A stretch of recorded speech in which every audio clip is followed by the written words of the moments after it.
Good morning. This is the first time I've done this, so bear with me. But good morning to you guys. Grades 3, 4, 5. I'm at home, and it's library time, and I have a story that I think that you're going to like. So this is really easy for you guys. You just have to get comfortable, chill out. You can draw, you can write, but you should listen because this is a great story. Classes ahead of you have come back to me and said, Mr. Holmes, I want you to read Mr. Terupt again. This is the story because of Mr. Terupt. It's written by Rob Buyea. So I'm going to read today for 25 minutes, and you guys get to sit and listen. It's dedicated for the third and fourth graders of Bethany Community School who inspired me to write and whose everyday mysteries and spontaneity gave me a story to tell. Part 1, September. Peter. It's our bad luck to have teachers in this world, but since we're stuck with them, the best we can do is hope to get a brand new one instead of a mean old fart. New teachers don't know the rules, so you can get away with the things old-timers would squash you for. That was my theory. So I was feeling pretty excited to start 5th grade since I was getting a rookie teacher, a guy named Mr. Terupt. Right away, I put him to the test. If the bathroom pass is free, all you have to do is take it and go. This year, the bathrooms were right across the hall. It's always been an easy way to get out of doing work. I could be really sneaky like that. I take the pass all the time, and the teachers never notice. And like I said, Mr. Terupt was a rookie, so I knew he wasn't going to catch me. Once you're in the bathroom, it's mess around time. All the other teachers on our floor were women, so you didn't have to worry about them barging in on you. Grab the bars to the stalls and swing, try to touch your feet to the ceiling, swing hard. If someone's in the hall, it's really funny to swing and kick his door in. Oh, if somebody's in the stall. Especially if he's a younger kid. If you scare him bad enough, he might pee on himself a little bit. That's funny. Or if your buddy's using the urinal, you can push him from behind and flush it at the same time. Then he might get a little wet. That's pretty funny too. Some kids like to plug the toilets with big wads of toilet paper, but I don't suggest you trying to do that. You could get in big trouble. My older brother told me his friend got caught and he had to scrub the toilets with a toothbrush. He said the principal made him brush his teeth with the toothbrush afterwards, too. Mrs. Williams is pretty tough, but I don't think she gave out that kind of a punishment. I don't want to find out either. When I came back into the classroom after my 4th or 5th trip, Mr. Terupt looked at me and said, "Boy, Peter, I'm going to have to call you Mr. Peabody. Or better yet, Peter the Peer. You do more peeing than a dog walking by a mile of fire hydrants." Everybody laughed. I was wrong. He had noticed. I sat down. Then Mr. Terupt came over and whispered in my ear, "My grandpa used to tell me to tie a knot in it." I didn't know what to do. My eyes got real big when he said that. I couldn't believe it. But that didn't matter. Mr. Terupt just went back to the front board and the math problem he was going over. I sat there with my big eyes. Soon, a smile, too. "What did he say?" Marty asked. Marty's desk was right behind mine. "Nothing," I said. Ben and Wendy leaned across their desks to hear. They sat right across from us. Our 4 desks made up table number 3. Mr. Terupt called us by tables sometimes. "Nothing," I said again. "It would be my secret." How cool was Mr. Terupt? His reaction was better than being yelled at like the old farts would have done. Some kids in my class would have cried, but not me. And somehow I think Mr. Terupt knew I wouldn't. It was his way of letting me know that he knew what was going on without making a huge deal about it. I like that about Mr. Terupt. He sure could be funny. And I'm a funny guy. This year, for the first time in my life, I started thinking school could be cool. Jessica. Act 1, Scene 1. The first day of school. I was nervous, somewhat. The sweaty palms and dry mouth syndrome struck. This wasn't surprising after all. I was coming to a brand new place. My mom and I had just moved all the way from the Pacific Ocean to the Atlantic Ocean, over here in Connecticut. So it was my first day at Snow Hill School. My mom came to help me get settled. We walked through the glass doors and beautiful entryway and stopped in the main office to ask for directions. A red-haired woman who proved to be exceptional at multitasking greeted us with a smile and a slight nod. She did this while the phone rested between her ear and her shoulder, allowing her hands to scribble notes from a conversation she was having in her free ear with a brown-haired lady standing next to her. We waited. My fingers dug into the hard cover of my book. "Hi, I'm Mrs. Williams, the principal." This was the brown-haired lady speaking. She looked serious, all decked out in her business suit. "Welcome to Snow Hill School. Can I help you with anything?" "We're looking for Mr. Terupt's room," Mom said. "I'm Julie Reitman, and this is my daughter Jessica. We're new in town." "Ah, yes. It's a pleasure to meet you both. Let me show you the way." Mrs. Williams led us out of the office. I glanced at the secretary one more time. She'd be a great character in one of Dad's plays, I thought. My dad directs small plays in California, where I still wanted to be. "How are you today, Jessica?" Mrs. Williams asked. "Fine," I said, although it wasn't really true. We followed Mrs. Williams across the lobby and upstairs in search of my new fifth-grade classroom. The hall smelled stuffy but clean, like they had just been disinfected. I wondered if the custodians had done that on purpose to make show of how clean their school was. I followed Mom down the blue speckled carpet and past the rows of red lockers, where some kids were already unloading new supplies. I could feel all their eyes studying the new girl in town. After the stares came the whispers. My face burned. "Here you are," Mrs. Williams said. "This is your floor. There are 4 classrooms up here, all 5th grade, 2 on each side of the hall with the bathrooms right in the middle." Mrs. Williams pointed as she spoke. "That's your classroom," she pointed. "Room 202. Have a good first day." "Thank you," Mom said. I just nodded. Act 1, Scene 2.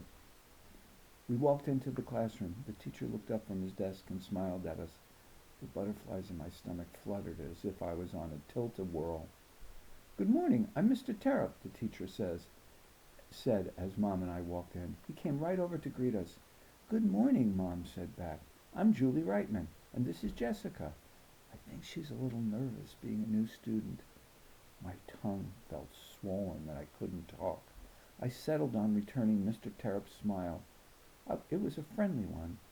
"Well, this is my first day, too," he said, "so I guess we'll try to figure things out together." My smile grew. "Your seat is right over there at table 2. You're with Natalie, Tommy, and Ryan. Being near the windows should give you some good reading light. That's a great book you have there, Jessica." I looked down at my book, A Wrinkle in Time. I rubbed my hand over the cover. "I really like happy endings," I said. "Me too," Mr. Terupt said. "I'll do my best to give you a happy ending this year." I smiled again. I couldn't believe it. My teacher was new too, and he liked what I was reading. I don't know why, but somehow he made my butterflies disappear and my tongue shrink. Things were going to be okay. Luke. I like school. I'm good at it. I get all A's. So when Mr. Terupt announced our first math project, I was excited. Dollar words was crazy. Definitely not a worksheet problem like all the others I've ever been given. Not even close. We had to assume that the letter A was worth 1 cent, B 2 cents, C 3 cents, and so on, making the letter Z worth 26 cents. The challenge was to find words that equaled $1 when you added up all their letter values. Not 99 cents or $1.01, but $1 exactly. Mr. Terupt gave us time to get started. He wanted to make sure we understood the project, and so he said he wondered who would be the first one to find a dollar word.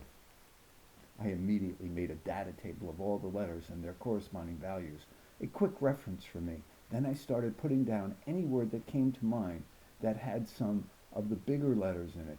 Pre, that was 104. Walnut, 91. Mr., 84. Then I thought, hey, wait a minute. What if I just tack on the letter S to Misters? 103, no good, but very close. I figured this could still be a worthwhile strategy for other words. So there I was, cranking out words, trying to find the first dollar word of the year, when what do I hear? Peter and Alexa. This is the 4th year Peter's been in my class, and my 3rd time with Alexa. Peter's funny, but sometimes he gets to be too much. If I'm concentrating on my work and he just wants to joke around, it annoys me. But I like him. He's fun, and he's no stranger to trouble. Alexa, on the other hand, is always involved in some girl war. That's stuff I don't get. She loves to wear flashy clothes, dresses, skirts, fancy shoes, and she always has the accessories to go with them. And she says the word like way too much. Alexa isn't a stranger to trouble either. She and Peter are a good match. Peter elbowed Alexa, and then I heard him whisper a word. That's not even close to a dollar, I thought. 53, Alexa said. No good, try. Were they crazy? They were trying out rude words and giggling the whole time. I just knew they were going to get caught. That's no good either, Peter said. Maybe. What a butthead. As soon as I thought it, I knew it was worth calculating. Sure enough, butthead equaled 81. I tacked on the S. There wasn't just one butthead, but 2 buttheads. Dollar word! I was just about to call out that I had found one when Peter beat me to it. I've got a word, he yelled. Buttocks! He strutted to the board like he was the coolest thing since sliced bread and wrote it out for the class. Buttocks, he began again. Buttocks. Peter went on to demonstrate how the word added up to be a dollar. Mr. Terupt didn't interrupt. Just as I was about to, the new girl did. Buttocks is spelled with a K in it, Peter, Jessica said. Peter looked at Mr. Terupt. Sorry, Peter. She's right. Better try again. And maybe you should choose a different type of word than the one that you've been coming up with. Peter slunk back to his seat. No surprise to me, Mr. Terupt knew what Peter was up to the whole time. I raised my hand. Mr. Terupt, I got one. I walked up to the board and wrote, Butthead. That was followed by a chorus of laughs. Butthead, I said. Butthead adds up to 81 cents. But if we have more than one, then we get butt heads. And butt heads is a dollar word. Just ask Peter and Alexa. Mr. Terupt snickered. That's enough, Luke. I must say, this isn't a word I was expecting, but nonetheless, it's our first dollar word. Congratulations. Dollar Words was the best math project ever. We started it on Wednesday, dollar word, and worked for 3 weeks. Though, through trial and error, a few strategies that I learned along the way, and some help from hints from Mr. Terupt, I broke the record for the most dollar words. My final poster was covered with 54 of them. Mr. Terupt looked at my work and smiled. Luke, this is excellent, dollar word. You are the dollar word champ. Alexa. I was like, I have this new guy for a teacher. That's so cool. Mr. Terupt was nice. He let us sit at tables, not rows. I was like, no way. Are you serious? And like, the best was I got to sit with my friend Danielle. There was this new girl in our class, Jessica. She wasn't at our table, but I needed to talk to her. I needed to tell her who she could be friends with.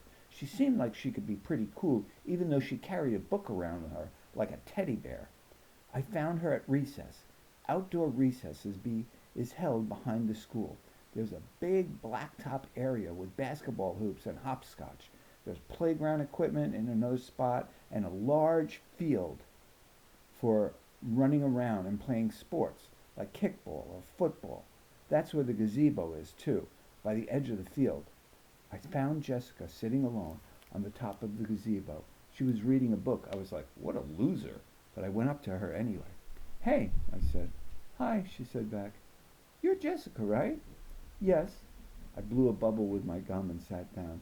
I'm Alexa, I said. My friends call me Lexi.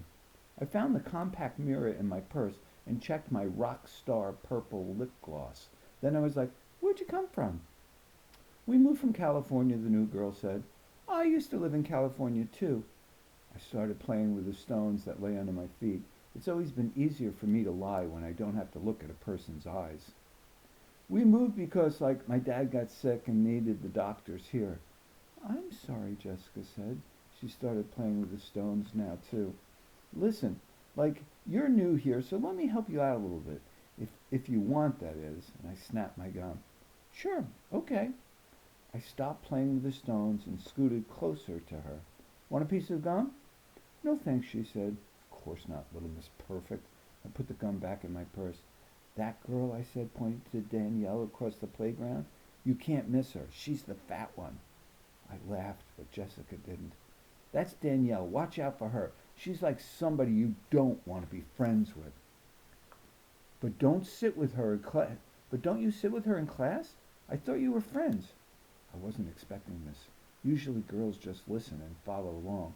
I blew a bubble, snapped my gum again, and said, yeah, she used to be cool, but like, she's been saying stuff about you, calling you Miss Goody Two-Shoes and Snotty Bookworm.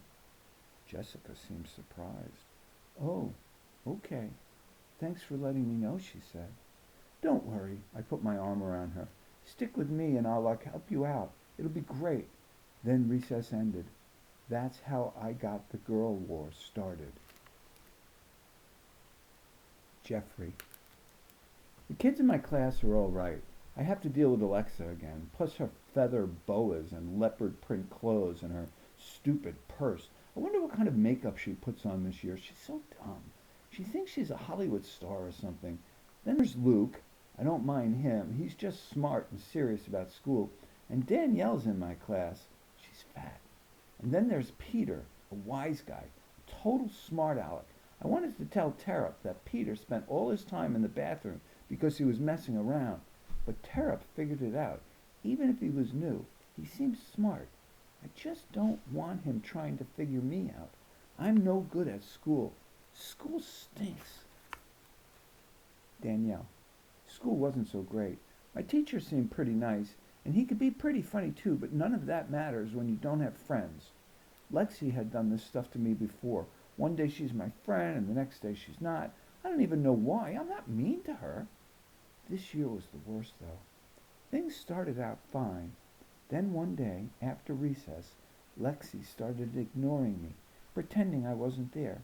She would talk about things right in front of me and leave me out of the conversation. She started telling her stupid fat jokes. It was horrible. I cried at home a lot. I'm a little heavy. Well, bigger, I guess. I don't like saying I'm fat. I don't know why I am. I watch what I eat. I don't have any more than any of the other girls eat at lunch. Mom says I'll grow into my body. She's not fat. Neither is my brother Charlie or my grandma or grandpa or dad. Grandma always says, you've got to have some meat on your bones, girl. Yeah, Grandma, I think. So someone like Lexi can tell fat jokes about me. I don't say anything, though. Grandma doesn't get it. Only Mom understands. And I feel a little better when she reassures me that I'll thin out as I grow up. She also tells me that there must be a reason I'm having to deal with this. It's making you a better person, she says. And someday, this experience will help you. That's all great, but I wish I could grow into my body now. We live on a farm. My mom grew up here. My grandma and grandpa live in their own house next to ours. They help us run the farm. So my grandma's around a lot, and she wanted to know what was wrong with me and why I was crying. And anytime I mentioned Lexi, she'd get all mad. I'm gonna go into that school and fix that girl, she'd say. No, Grandma. Why are you even still friends with her? She doesn't know how to treat people well, especially a friend. It's not her fault, Grandma. It's this new girl's fault, I said, sticking up for Lexi the way I always do. A new girl that I can't stand. If you keep telling yourself that, it won't ever get better, Grandma said. She's a tough woman. The only time I've got friends is when I'm in Lexi's group. Nobody wants to be friends with a fat kid. I don't know what to do. Grandma said a prayer with me that night. We knelt by my bed. Dear God, please give Danielle the strength to stand up to these mean girls in school, or do what you can to teach Alexa a lesson. If you made her fat, that would be all right by me. I elbowed Grandma. Okay, she said. Just ask that you provide Danielle with some comfort and direction during these tough times. We pray for the good weather to hold up and for the farm. Amen. This will be the last chapter I'll read today. Anna. I didn't say much in school. I never raised my hand. That would have been an easy way for people to notice me, and I didn't want to be noticed. People can be real mean. That's something Mom warned me about, and my mom knows. Trust me. I didn't have any close friends, and I wasn't looking for any. Mom was my best friend. Not getting noticed was never a problem for me before. I was always quiet and I behaved, so the teachers left me alone. I kept my head down and looked at the floor a lot. But I'm a good observer. Mrs. Williams, our principal, winks whenever there's some big surprise coming. It's something I noticed a few years ago. If you keep quiet, you have time to look and listen and take things in. At the beginning of the year, the first thing you pay attention to is the classroom. We had a nice room, a big one. There were a whole lot of windows opposite the door. Mr. Terup's desk was in the corner by the windows. The students' desks were arranged in tables of 4 and 5. So right away I knew we had a teacher who was into teamwork and who probably didn't mind a little talking. Otherwise we would have all been in the old-fashioned rows. The front of the room had the blackboard and the back wall had a whiteboard. The last side of the room had all of our cabinets and a sink, plus a drinking fountain. Most of the room was carpeted, except for the side by the sink and the fountain. Our door was next to the fountain. The other thing, the bigger thing you pay attention to in the beginning, is your teacher, especially if he's new like Mr. Terupt. Right away I could tell that he was a reader, because there were books everywhere in our room. Mom liked when I told her that. Mom's a library assistant in another school. It's a good job. She has the same schedule I do, and it allows her to take some classes at night. She's studying art, something she missed out on when she was younger. She's really good at drawing and painting. Mr. Terupt was young and athletic looking. He didn't have any pictures around his desk, and he didn't wear a wedding ring. Mrs. Newberry from across the hall didn't have a wedding ring either. Neither did Mom. Mr. Terupt turned out to be different. He noticed me on the first day. It didn't matter that I wasn't raising my hand, because he would say, Anna, get ready. I'm calling on you next. Or if we were talking about something and there wasn't just one opinion, he would say, Anna, what do you think? He wasn't going to let me hide all year. This made me nervous, but it turned out to be a good thing at the end. So, I think this is a 5th grade class. There's a lot of students with lots of different personalities. Some of them are good, some not so good. We have a new teacher. I wonder what you guys think is going to happen. I know I've read it before. It's pretty interesting. Stay tuned to the next exciting adventure. Hey, listen, I hope you guys are reading books. I'm reading a lot of books. I'm in the house a lot, walk my dog a lot. Jane and I are doing cooking in the kitchen.